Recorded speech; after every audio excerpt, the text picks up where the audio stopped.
The flight attendants froze as a tall, elegant black woman stood silently in the aisle, her first-class boarding pass trembling slightly in her hand. The man in the tailored suit occupying her seat didn't even glance up.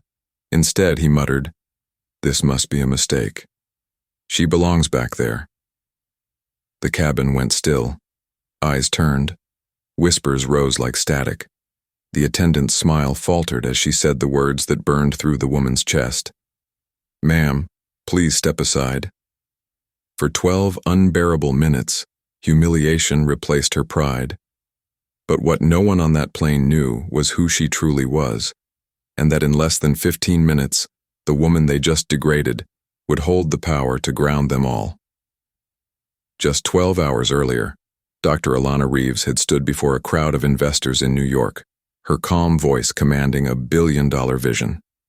The youngest black female CEO in aviation history, her name had become synonymous with innovation, discipline, and quiet strength.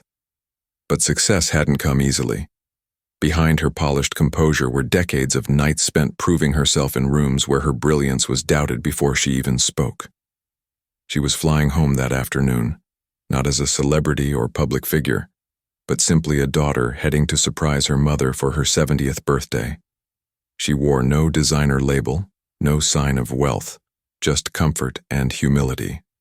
Maybe that's why the gate agent had hesitated when scanning her ticket, eyes narrowing as if wealth had a certain look. Alana brushed it off, choosing grace over confrontation. She'd learned long ago that the world often judged before listening. But as she boarded, she noticed the subtle glances, the sidelong smirks, and the quiet hum of assumptions following her like shadows.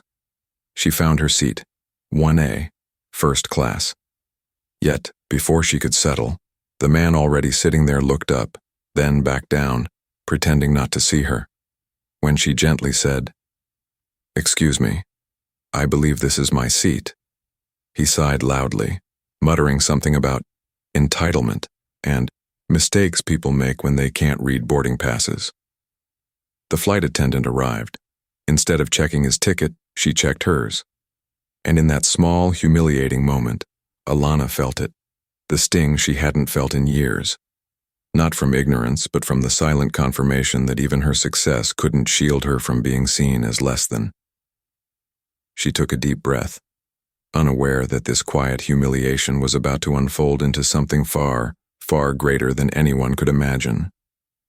The attendant's forced smile lingered as she spoke in a tone that pretended to be polite, but carried the chill of dismissal. "Ma'am, please step aside while we verify your ticket." Alana stepped back, her chest tight as passengers began boarding around her, each one stealing a glance at the scene unfolding. Some smirked. Others looked away quickly, pretending not to notice. But silence has a sound, and on that plane, it was deafening. The man who had taken her seat leaned back smugly, sipping champagne that wasn't his to begin with. "You see?" he whispered just loud enough for nearby passengers to hear. "Some people just buy tickets to look important." The words sliced deeper than he could ever know. Alana had built a company that designed engines powerful enough to fly across oceans, and yet, at this moment, she couldn't even claim the seat she paid for. The attendant returned, voice stiff.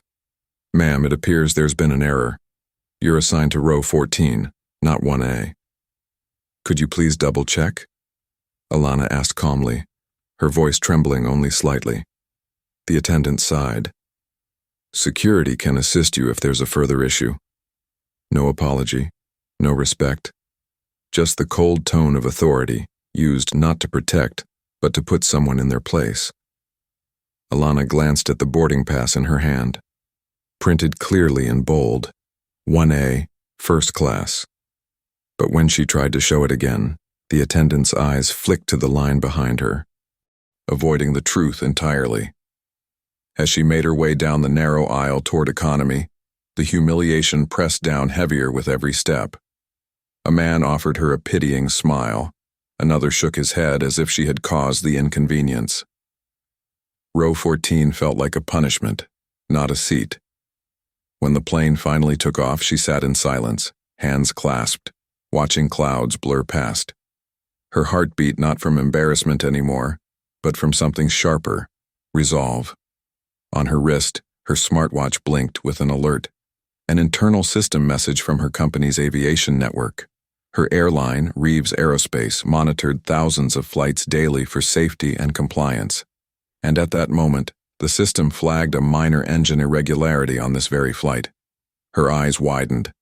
The irony stung like fire. Her team's software, the one she'd personally written the code for, was the reason this flight was even safe to take off. She took a deep breath. She could easily send a remote diagnostic signal through her secure network. It wouldn't harm anyone, but it could instantly ground the aircraft at its next stop for safety verification. As she stared at the device glowing on her wrist, she whispered to herself, "Maybe it's time they see who's really in charge of the skies." The captain's voice broke over the speakers, cheerful and oblivious. "We'll be landing shortly, folks. Sit back and enjoy the ride." Alana smiled faintly. The very company ensuring their safety belonged to her, the woman they had just degraded, and soon, everyone on board would learn that humiliation can't ground a queen who built the planes herself. The flight began its descent, the clouds parting below like slow-moving waves. Alana sat perfectly still, her eyes on the seatbelt light that flickered overhead. To everyone else, she was just another passenger, silent and unimportant. But inside, her mind was calculating, calm, deliberate, unstoppable. The smartwatch on her wrist vibrated again, this time with a deeper alert. The engine monitoring system had detected abnormal vibration in the left turbine. Her system, her code, her technology keeping their plane in the air. She opened her secure channel, fingertips trembling slightly as she authenticated her credentials. CEO, Dr. Alana Reeves, founder of Reeves Aerospace. Within seconds, the system connected. Her access level outranked even the airline's engineering division. One command, and the automated safety protocol would trigger an instant ground order at the destination airport. As the flight attendant passed by, still wearing that polite, patronizing smile, Alana simply nodded and whispered, "You may want to alert the captain." The woman blinked, confused. "Excuse me?" But before she could respond, the cabin intercom chimed. The captain's tone was suddenly uneasy. "Ladies and gentlemen, we've received a system alert from Reeves Aerospace regarding our left engine. We've been instructed to make an immediate emergency landing. Please remain calm." Gasps filled the cabin. The color drained from the attendant's face. The man in 1A straightened in shock, his arrogance dissolving like mist. Alana didn't move. She simply watched. The very system that carried their lives was built under her name. Yet minutes ago they couldn't even see her as worthy of sitting there. As the plane descended, the tension thickened. The captain's voice returned, steadier now. "We've landed safely. Thanks to early detection by Reeves Aerospace, the issue was contained before it became serious." Silence. Then applause, scattered at first, then rolling through the cabin like thunder.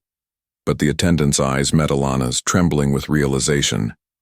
Her lips parted slightly, as if to speak, yet no words came. Alana rose slowly, her posture regal, unshaken. She walked past the man in 1A without a glance, her heels echoing on the cabin floor like a gavel of justice. They had tried to humiliate her at 30,000 feet. Instead, she had reminded them who kept their wings from falling. As passengers disembarked, the once silent crowd couldn't meet her gaze. Some murmured apologies under their breath. Others simply moved aside, their pride dissolving into shame. The man from 1A stood frozen, clutching his briefcase like a shield. The flight attendant, her eyes glassy, whispered, "Ma'am, I'm so sorry. I didn't know." Alana paused, her tone calm, almost gentle. "That's the problem," she said softly. "You never ask who we are. You just assume." With that, she turned and walked toward the terminal glass, where the grounded plane reflected her silhouette, a woman who had risen above humiliation, not with anger, but with power and grace. Moments later, her phone buzzed again. A notification from the Federal Aviation Authority. They wanted to personally thank her company for the quick intervention that prevented a potential disaster. Within minutes, her name, Dr. Alana Reeves, was trending across news networks. The same people who had looked down on her were now watching in awe. She didn't smile out of pride. She smiled because she knew she had won the only way that mattered, by proving that integrity speaks louder than prejudice. Later that evening, as she sat in her mother's living room surrounded by family, her mother squeezed her hand and said, "Baby, you didn't just save a plane today. You reminded the world to see us for who we are, not what they think we should be." Outside, the night was quiet.